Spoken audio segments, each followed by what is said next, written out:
আজকের রান্নাবান্নাটা আমি করব, কারণ আমার হাজব্যান্ড আমার হাতের রান্না খেতে অনেক বেশি পছন্দ করে। যদিও আমার হাতের রান্না তেমন একটা মজা হয় না, কিন্তু তারপরও ও সবসময় চায় আমি যেন রান্না করি। আর এটা সে কেন চায় এটা তো আমি বুঝি, যেন আমি রান্নায় পাকাপুক্ত হতে পারি এবং মজার মজার খাবার রান্না করে ওকে খাওয়াতে পারি। এই জন্যই সে চায় আমি যেন রান্না করি, আর এই জন্যই সে সবসময় আমাকে বলে আমি তোমার হাতের রান্না পছন্দ করি। আসলে বিষয়টা এমন না, আমি অতটাও ভালো রাঁধুনি না যে সে আমার হাতের রান্না পছন্দ করবে।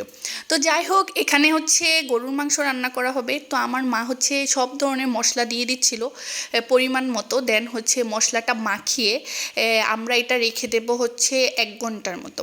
তো 1 ঘন্টা রাখার পর তারপর হচ্ছে মশলাটাকে সুন্দর করে চুলায় দিয়ে কষিয়ে নেব। তো আগে সবগুলা মশলা মাখিয়ে নিচ্ছি, হাত দিয়ে মাখাচ্ছি না, কারণ হাত দিয়ে মাখালে যেহেতু এখানে অনেক মশলা ইউজ করা হয়েছে, দেখা যায় যে হাত জ্বালাপোড়া করবে। তারপর উপর দিয়ে কয়েকটা কাঁচা পেঁয়াজ দিয়ে দেন হচ্ছে আমি চুলায় বসিয়ে দিলাম। তো সুন্দর করে হচ্ছে কষিয়ে নিব, কষিয়ে একটু গরম পানি দিয়ে ঝোল দিয়ে তারপর হচ্ছে মাংস সিদ্ধ হলে নামিয়ে নিব।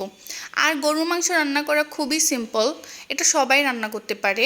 মশলা পরিমাণ মতো দিতে পারলে সবাই কিন্তু গরুর মাংস রান্না করতে পারে। তো যাই হোক, এখন আমি হচ্ছে চিকেন রান্না করব।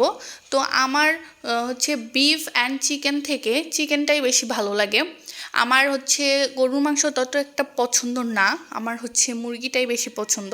তো যাই হোক, আমি হচ্ছে এখন মুরগিটা রান্না করব। তাছাড়াও মুরগি আমার পছন্দ, তাছাড়াও মানে ভালো রান্না করতে পারি আর কি মুরগির মাংস। আমি মুরগি পছন্দ করি বলেই হয়তো ভালো রান্না করতে পারি। তো যাই হোক, মাঝখান দিয়ে আমার হাজব্যান্ড বললো সে একটু চা খাবে। তো সে চা খাবে বলাতে একটু চা বানিয়ে দিলাম গ্যাসের চুলায়। তো হচ্ছে চা ছাঁকতে মনে নাই, মানে উপর দিয়ে ঢেলে নিয়ে আসছি, ভাবছিলাম ও বুঝবে না আমি যে চা ছাঁকি নাই, কিন্তু সে বুঝে গেছে। সে আমাকে বললো এটা কি চা আনছো, চা তো ছাঁকোই নাই। আমি বলছি আরে ধুর, আনছি তাড়াহুড়া করে রান্না করতে করতে, তুমি খেয়ে নাও শেষ। তারপরে হচ্ছে এখানে মুরগির মাংসটা রান্না করতেছি। তো সব কিছুতে হেল্প করতেছিল আমার মা। আসলে মেয়েদের হচ্ছে মা না থাকলে কোনো কিছুতেই আসলে কোনো কিছুই পারা যায় না। মেয়েদের সব কিছুতেই সাকসেস হওয়ার পেছনে কিন্তু মায়ের অবদান থাকে। তো যাই হোক, তো সুন্দর করে সব মশলা আমাকে দেখিয়ে দেওয়া হচ্ছিল কোনটা কতটুকু পরিমাণে দিব। তো আমি সুন্দর করে মাংসের মশলাগুলো হচ্ছে সুন্দর করে কষিয়ে নিচ্ছি। আর এখানে হচ্ছে লিকুইড মিল্ক ইউজ করা হয়েছে, যেহেতু পাউডার মিল্ক ছিল না আমাদের বাসায়, তো এই জন্য হচ্ছে লিকুইড মিল্ক ইউজ করছি। যেহেতু তোর কি হয়েছে বুঝি না আমি, যেহেতু যেহেতু শুধু বলতেছি, যেহেতু বাসায় হচ্ছে পাউডার মিল্ক ছিল না, তাই হচ্ছে লিকুইড মিল্ক দিয়ে দিলাম, যদিও এটাতে পাউডার মিল্কই ইউজ করা হয়। তো যাই হোক, আমার হাজব্যান্ড হচ্ছে আমার হাতের এই চিকেনটাও অনেক বেশি পছন্দ করে। তারপর হচ্ছে সুন্দর করে 2 চামচ ঘি দিয়ে দিলাম, যাতে সুন্দর একটা স্মেল আসে। তো আমার হাজব্যান্ড আমাকে সবসময় বলে যে তোমার হাতের মুরগি রান্না করাটা অনেক বেশি মজা হয়। মজা হবেই তো, কারণ আমি তো মুরগি রান্না করতে করতে পাকাপুক্ত হয়ে গেছি। যেহেতু আমি মুরগির মাংস অনেক বেশি পছন্দ করি, তাই আমার বেশিরভাগ সময় মুরগি রান্না করা হয়। তারপর হচ্ছে সুন্দর করে উপর দিয়ে কয়েকটা কাঁচামরিচ দিয়ে দিলাম, জাস্ট ফর গুড স্মেল। তারপর আমার মুরগি রান্না হয়ে গিয়েছে। তারপর বসিয়ে দিলাম হচ্ছে রাইস কুকারে পোলার চাল, কারণ একসাথে অনেকগুলো চুলাতে রান্না করতেছি।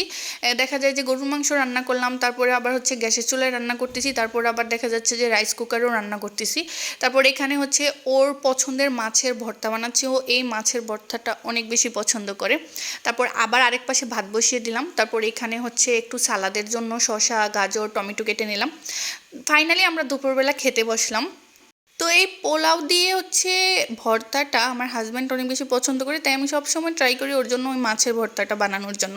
তারপর আমরা খাওয়া দাওয়া করলাম, খাওয়া দাওয়া করার পর বিকালে একটু ঘুরতে গিয়েছিলাম। ঘুরতে যাওয়ার ভিডিও কালকে আপলোড করব। সবাই ভালো থাকবেন, সুস্থ থাকবেন, টাটা বাই বাই, আল্লাহ হাফেজ। এবং ব্লগটি কেমন লাগছে অবশ্যই কিন্তু কমেন্ট করে জানাবেন।